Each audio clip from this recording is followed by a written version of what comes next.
Pemirsa, olahan es krim cukup digemari masyarakat luas, termasuk anak-anak. Di musim hujan seperti saat ini, mengkonsumsi makanan beku yang satu ini dikhawatirkan memicu penyakit. Padahal, orang tidak perlu khawatir jatuh sakit saat mengkonsumsi es krim pada musim hujan jika kondisi tubuh fit. Siapa yang tidak kenal dengan es krim? Cukup banyak orang mengemari makanan beku yang satu ini. Bagaimana tidak, olahan makanan yang berbahan dasar susu dan sari buah ini sangat digemari oleh seluruh lapisan masyarakat mulai dari anak-anak hingga dewasa. Seperti diketahui, es krim merupakan sebuah makanan beku yang terbuat dari susu atau krim yang dicampur dengan perasa. Di musim hujan seperti sekarang ini, tentu sejumlah masyarakat khawatir untuk mengkonsumsi es krim karena dinilai akan mengganggu kesehatan. Namun menurut salah seorang produsen es krim, Imade Dwi Payuda, bila seseorang berada dalam kondisi tubuh yang sehat, mengkonsumsi es krim tidak akan memicu penyakit.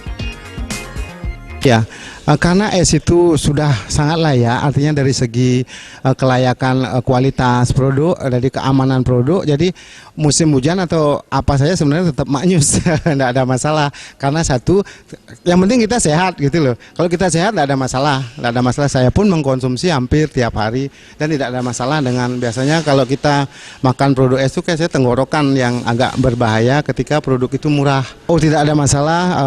Asal kita sehat, es tetap enak, sama aja. Karena kalau lihat ini dasarnya juga kan dari negara 4 musim juga, dari negara daerah dingin kan, mereka kan makan juga es. Jadi tidak ada masalah dengan kesehatan yang berkait dengan makanan ini, tidak berbahaya, sangat layak dikonsumsi. Terlebih lagi es krim berasal dari benua 4 musim yaitu Eropa, dengan suhunya dingin ekstrim pada saat-saat tertentu. Jika masyarakat Eropa yang suhunya sangat dingin tetap sehat mengkonsumsi es krim, masyarakat di iklim tropis tentunya tidak akan terserang penyakit. Namun perlu diingat, es krim dalam musim apapun harus dikonsumsi bila tubuh fit. Andika, Bali TV.